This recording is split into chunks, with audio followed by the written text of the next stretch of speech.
मैं 2 बच्चों की माँ थी जब मैंने पहली बार अपने पति के गंदे चरित्र पर ध्यान दिया। बेटी दूसरी कक्षा में थी और बेटा नर्सरी का छात्र था। जिस लड़की से उसका अफेयर है, वह शादीशुदा है। पति पत्नी की अनबन के कारण वे अलग हो गए हैं। मेरे पति लड़की को ऑफिस टूर के नाम पर कई जगहों पर ले जाता था। जब मैंने विरोध किया तो उसने मेरे बाल पकड़ लिया और बोला, मैं कुछ नहीं सुनना चाहता, बिल्कुल चुप। यह मेरे ऊपर है कि मैं क्या करता हूँ क्या नहीं। तुम कुछ नहीं बोलोगी? मैंने कहा, ये सिर्फ आपके बारे में नहीं हो सकता, इसमें मैं और हमारे बच्चे शामिल हैं। अगर तुम्हें ये पसंद नहीं है तो घर छोड़ दो, लेकिन अगर तुम मेरे घर में रहोगी तो तुम कोई परेशानी नहीं खड़ी कर सकती। जब मुझे उसके एक्स्ट्रामैरिटल रिलेशन के बारे में पता चला तो वह पहले से भी अधिक लापरवाह हो गया। इससे पहले लड़की के साथ घूमने जाते समय वह मुझसे कहा करता था कि वह ऑफिस के काम से जा रहा है, पर अब ये बताने की जरूरत भी नहीं है। उसकी लापरवाही का एक और उदाहरण ये था कि जब मैं रात को बच्चों को लेकर सोती थी, वह पूरी रात दूसरे कमरे में उस लड़की से फोन पर बात करता था। मैं पूरी रात बिस्तर पर लेटे लेटे उसकी बातें, हंसी की धीमी आवाज सुनती रहती थी। इसे कब तक बर्दाश्त किया जा सकता है? एक दिन मैं आधी रात को उसके कमरे में घुस गई और उसके हाथ से फोन छीनकर फर्श पर फेंक दिया। बंद करो ये बकवास, लड़की बड़ी हो रही है, वो अब तुम्हारा चरित्र समझ रही है। जवाब में वो पागलों की तरह गुस्से में बिस्तर से नीचे उतरकर मुझे बेरहमी से पीटना शुरू कर दिया। थप्पड़ मुक्का मारने के बाद उसने बैट निकाली और मुझे फिर मारना शुरू कर दिया और कहने लगे, तुम्हारी मुझे रोकने की हिम्मत कैसे हुई, मैं तुम्हें आज मार डालूंगा। मेरी चीख सुनकर बच्चे जाग गए और मुझे बचाने आए। उसने कमरे का दरवाजा बंद कर लिया। मेरी सास को मुझे बचाने की कोई जरूरत महसूस नहीं हुई। वो अपने कमरे से बाहर भी नहीं निकली, लेकिन अगर वो चाहते तो अपने बेटे को रोक सकती थी। उस रात के बाद से मेरे पति का अत्याचार और बढ़ गया। वो हर रात मुझे मारने लगा। एक दिन जब वो घर आया तो उसकी पिटाई से बचने के लिए मैं बाथरूम में घुस गई और दरवाजा बंद कर लिया। और सुबह जब उस लड़की से बात करने के बाद वो सो गया, मैं बाथरूम से बाहर निकली। दिन ब दिन न सोने के परिणामस्वरूप मैं इंसोम्निया से पीड़ित हो गई। मुझे अभी भी वो समस्या है। परिवार को बचाने की चाहत में मैं एक दिन अपनी सास के पास गई, क्योंकि मेरा पति उनकी हर बात मानता है। मैंने आंखों में आंसू भरकर उनसे कहा, माँ, आप सब कुछ देखती है और सब कुछ जानती है, कृपया उसे वापस लाएं। उन्होंने बेटे को दोष न देकर सारा दोष मुझ पर पटक दिया।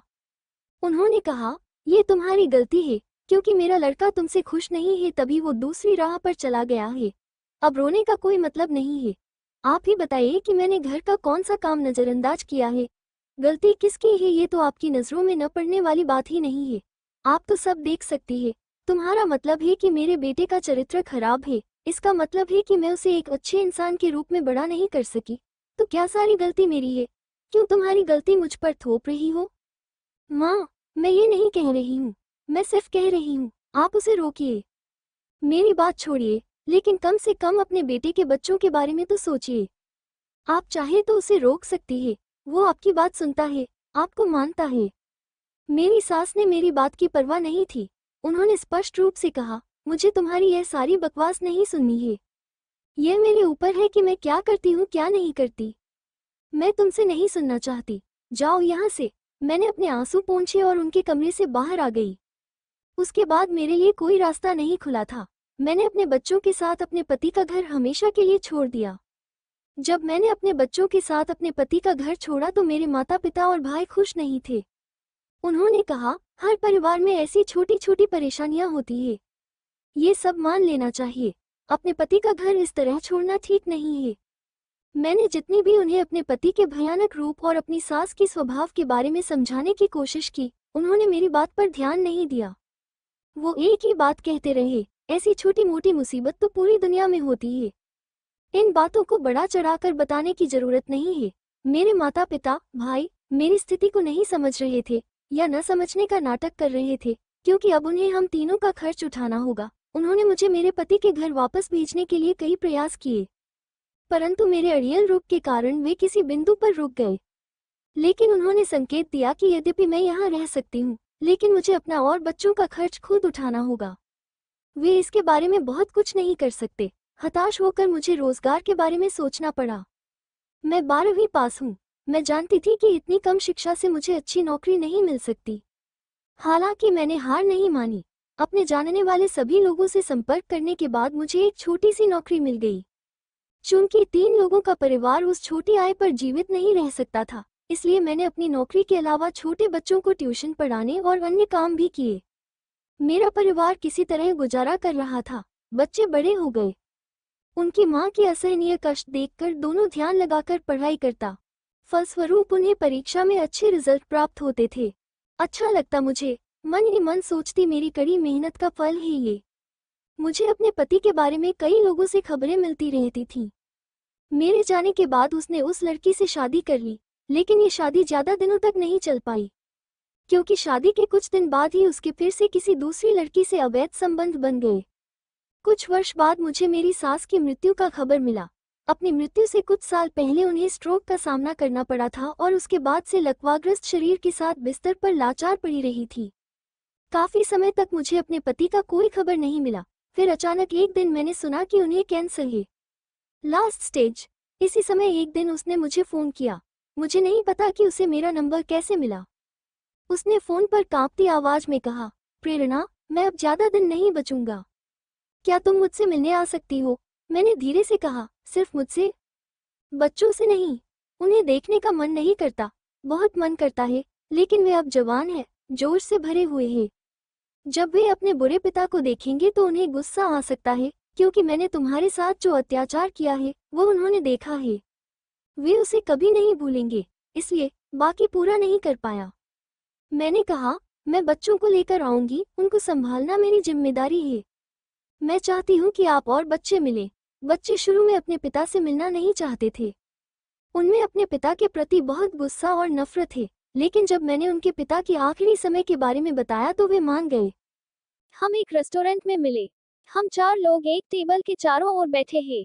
बाहर से यह एक खूबसूरत पारिवारिक पुनर्मिलन दृश्य जैसा दिख रहा था। माता पिता और बच्चे। लेकिन बाहर किसी को पता नहीं ये कोई खुशी वाली पारिवारिक पुनर्मिलन दृश्य नहीं है, ये दैख, संताप, क्षोभ से भरा मिलन का दृश्य है।